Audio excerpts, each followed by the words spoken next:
Então, olha só, a gente, quando fala de operação, a gente tem que se ligar em algumas coisas. É o dia a dia. A gente está rodando, né, o nosso dia a dia de empresa, as equipes em campo, e o que começa a aparecer para a gente? É a primeira coisa, a parte de check-in e check-out. Marcelo trouxe o exemplo ali, mas é começar a ter esses entendimentos de qual é a jornada que as nossas pessoas elas têm que realizar no dia a dia.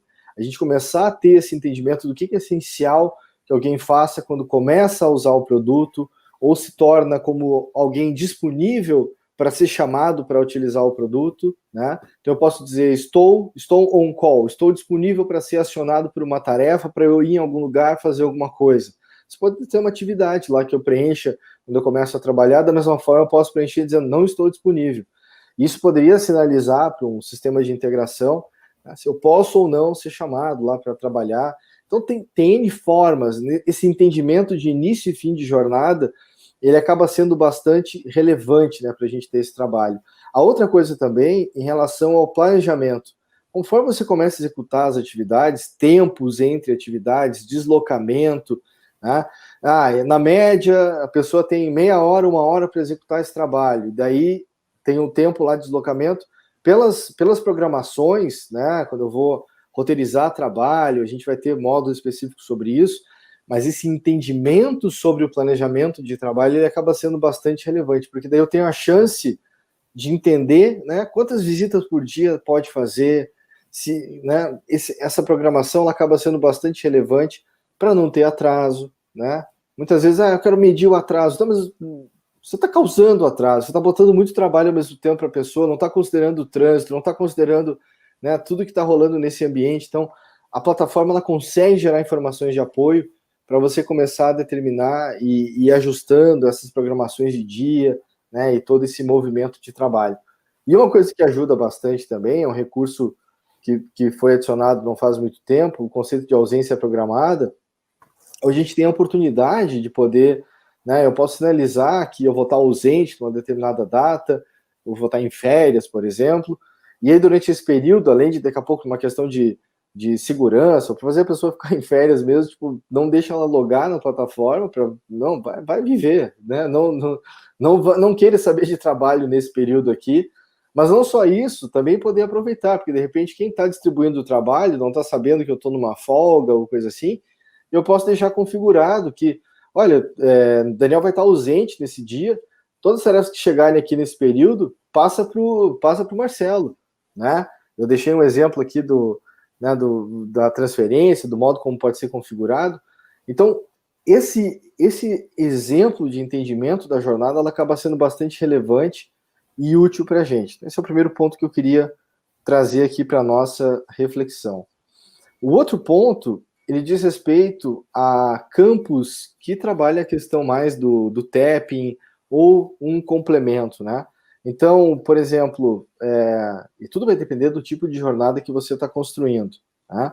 De repente, a pessoa está registrando um problema que ela viu que aconteceu no lugar que ela visitou. Então, provavelmente, essa pessoa já fez uma foto. Ela fez uma foto e agora ela parou para poder registrar o que aconteceu. Então, isso vai fazer, por exemplo, que na hora que eu modelar essa atividade, eu coloque a opção de poder tirar foto ou carregar da galeria, por exemplo. Não, mas, cara, quando ela está fazendo o trabalho, ela tem que tirar essa foto, senão não serve, tem que ser em loco, tem que ser naquele momento. Então, eu vou deixar disponível ali só para fazer a foto. Então, tem detalhezinhos na história da modelagem que a gente pode fazer. Na qualificação de entrada de dados ali também, a mesma coisa. Eu quero usar, né, o modelo de estrelinhas, quero usar os emojis, feliz, triste. Pode ser uma pergunta, dependendo, né? De repente, alguns aplicativos que ajudam a gente a documentar como é que está sendo o nosso dia, e tem a escalinha dos emojis ali, dizer se eu estou feliz, se eu estou chateado e tal. Pode ser uma forma de eu poder centrar. A gente tem um campo para fazer isso, por exemplo, tem um campo para situar ali as estrelinhas, tem um campo para fazer escala linear, então de 1 a 10, 0 a 10, de 1 a 5. Então, se vai fazer uma pesquisa de NPS, por exemplo, eu posso usar essa escala até o 10. Se eu estou trabalhando lá com o Likert, lá, que é, né, das pesquisas, de 1 a 5, para poder situar, concordo sempre, discordo sempre, médio. Então, são detalhezinhos, mas esses campos estão disponíveis para acelerar o nosso processo, né, de entrega e fazer esse trabalho acontecer. Então, essa é mais uma que é relevante aqui. A parte de itens, a gente vai ter um treinamento específico para trabalhar sobre itens. Mas, por exemplo, o que pode ser um item? Pode ser uma informação que veio da minha retaguarda, as 3 últimas notas fiscais lá que um cliente trouxe, com uma descrição do que foi comprado, serviços que foram adquiridos, por exemplo, uma informação de apoio. Ao mesmo tempo, um outro conjunto de itens pode ser para eu fazer um pedido. Então, tem lá um conjunto de grupos e subgrupos que ajuda quem está modelando ou fazendo um pedido de compra, né, uma coleta de pedido de um cliente, né, um trabalho ali com o que tem. Então, eu posso adicionar foto, agrupamento, o jeito que vai ser trabalhado, hierarquia, como que vai ser demonstrada, deixa preencher os itens que eu quero, ou obriga o preenchimento de todos os itens. Então, se de repente eu vou fazer um trabalho de uma votação, e aí as pessoas têm que dizer o que elas acham de cada uma das fotos lá que aparecem para elas, lá a campanha do Halloween, que foi a última que a gente fez da eMovie lá, então a pessoa vai lá, escolhe lá o que ela, né, foi mais assustador, original, não sei o quê, mas tem que votar para todo mundo, não pode ser só para isso que você quer, para ser justo, né, enfim, coletar os votos e tal, pô, tá lá. Então eu consigo modelar isso como sendo um conjunto de itens e esse trabalho vai acontecer. Então cada problema ele vai ajudando, a gente vai trazendo ele para esse processo, né, de como fazer a operação. Uma outra coisa aqui também, a carga das informações. Dependendo como é que é o seu sistema, você vai ter uma exportação de dados do seu sistema, gera um arquivo e tal, daqui a pouco você vai poder fazer a primeira importação de dados do eMovie utilizando esse arquivo, né? E depois poder se utilizar de chamadas de API de sistema, então como se fosse um sistema chamando o outro sistema de forma mais pontual. Então, alguns clientes trabalham, dependendo de como é que funciona a operação, todos os dias faz uma carga de informação na madrugada, no início da manhã, com aquele trabalho que tem que ser feito, é uma das opções. Tem clientes que fazem uma carga inicial dos dados e depois fazem atualizações pontuais conforme está acontecendo, né? E a nossa API de sistema ela vai permitindo também fazer essas mesmas coisas que você consegue fazer manualmente por um cadastro. E existe uma forma via programação, que daí quem estiver fazendo essas integrações dos sistemas vai poder utilizar para poder fazer isso de uma forma automatizada. Fiz uma atualização lá no meu sistema de gestão, de repente tem uma chamada lá que vai fazer a atualização da plataforma eMoveMe com aquela informação que tem que ser sincronizada. Aqui também vem uma questão relevante, que é que informações eu estou trazendo de um sistema para outro. Aquilo que eu preciso, tomar muito cuidado de daqui a pouco estar carregando a plataforma com o que eu acho que eu posso precisar e não cuidando daquilo de novo que é essencial. Então, é bastante relevante trabalhar com o mínimo de informação necessária para dar o contexto para que as pessoas consigam executar as atividades no mobile e elas possam fazer o trabalho delas acontecer. Então, essa parte aqui de carga de informações, ela vem lá do início da modelagem da jornada, de saber qual é a estratégia que vai ser utilizada, né? Vamos cadastrar tudo manualmente, vamos cadastrar sob demanda, a cada semana a gente vai trazendo as informações que vão ser necessárias, existem N formas também aí de fazer essa configuração acontecer.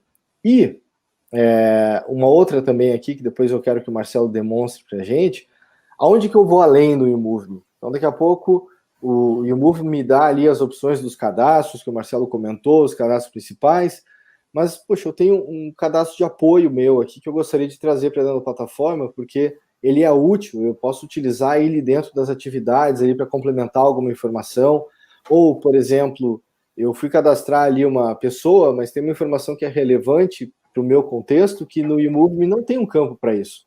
Eu posso ir lá e cadastrar um campo extra dentro de pessoas para armazenar aquela informação, que depois pode ser utilizada para uma visualização de dados, ou para ser utilizada alguma coisa tipo percentual de comissionamento, desconto máximo, sei lá, várias coisas que dá para se trabalhar dentro desse contexto de informações que eu recebo da retaguarda, né, do back-office lá, e posso utilizar dentro da execução da plataforma. Então, na hora de criar campos personalizados, não tem exatamente a mesma quantidade de campos que eu tenho quando eu vou trabalhar numa atividade, são mais campos de apoio, de sugestão ali que a gente tem, muito mais ligado numa informação que está vindo, para eu poder utilizar dentro de um trabalho, né, de uma outra atividade. Então, acaba sendo uma questão relevante aqui também para a gente poder trabalhar. E até a história das fórmulas também, naquela atividade lá que o Marcelo ele deixou invisível ali, foi uma que eu estava fazendo por teste, por exemplo, eu queria estar na lista de campos e eu queria mostrar o nome do local que a pessoa estava presente.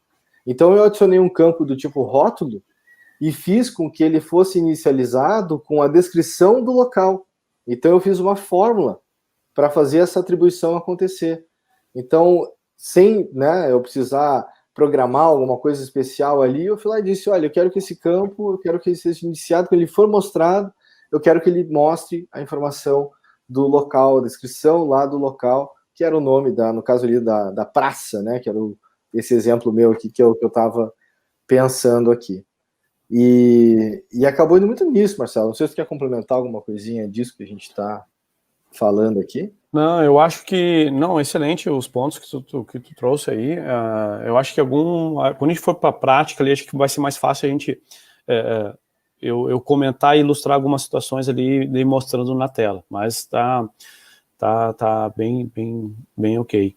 Só um ponto ali em relação aos itens, né, ilustrando para o nosso cenário atual, né, se nós fôssemos usar itens na nossa solução de exemplo, nós utilizaríamos ele para, quando eu fosse executar a pesquisa de preço, listaria quais são os produtos que eu preciso pesquisar. E para cada produto, para cada item selecionado, eu vou indicar a foto e o preço encontrado, né? Numa solução de logística vai ser o volume a ser entregue ou o volume a ser coletado, né? A lista de materiais que eu utilizei numa ordem de serviço, né? Então, dependendo da solução, a gente utiliza a entidade de itens como mais um nível ali na nossa hierarquia. Atividades, sessões e campos, a gente pode ter atividades, sessões, itens e campo.